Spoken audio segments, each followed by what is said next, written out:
યગફિરુલ્લાહુ. કાકા તમે દુઆ કેમ ના પડી, ખાલી મુંડી હલાવી? મને દુઆ બુઆ નથી આવડતી અને એની શી જરૂર છે? શું દુઆ ના પડી તો આવેલો મહેમાન પાછો આવ્યો જાય? મોલી સાહેબ તમે તો ફરી દીકરું કર્યું. હવે નહીં કરું, દુઆ પડો. પડાવો ત્યારે. યગફિરુલ્લાહુ. યગર ફગર લાવ. કાકા યગર ફગર લાહુ ના આવે, યગફિરુલ્લાહુ લના વલકુમ પડો. યગર ફગર લાલા હુમ વાલા તુમ. લા હૌલા વલા કુવતા ઇલ્લા બિલ્લા. અરે કાકા તમે તો હદ કરી દીધી. આ અરબીની દુઆનો મતલબ ઘણો જ ફેરવી નાખ્યો. આવી જ રીતે તમે કુરાન શરીફ પડતા હશો, નમાઝ પડતા હશો, કેવી રીતે સહી થતું છે?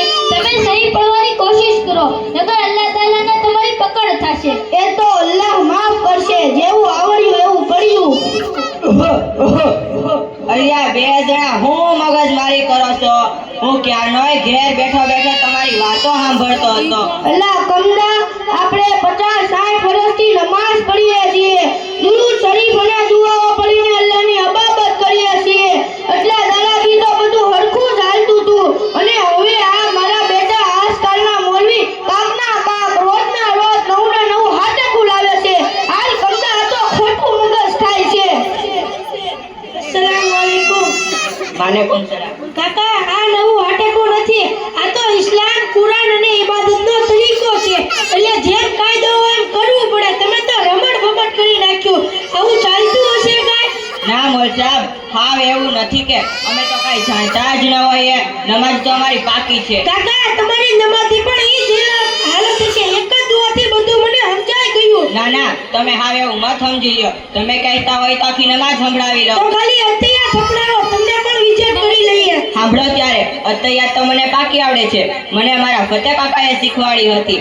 અત્તહિયાતો માંડળની વાતો, બકરાને કાટો, મરેલાને ડાટો. અરે અરે કાકા એવો તો ગજબ થઈ ગયો. આ તમે શું પડ્યા?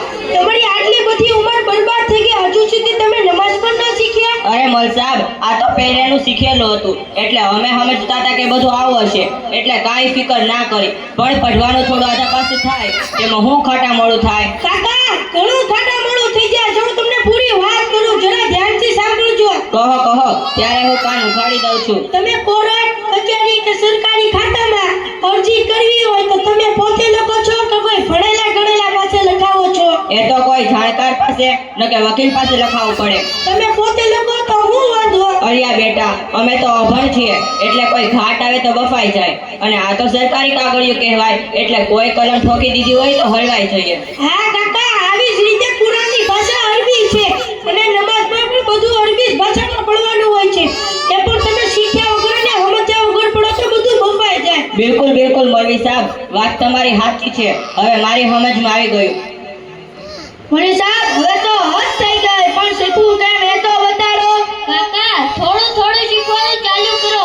શીખવામાં શરમ કરવી એ તો મોટો ગુનો છે અને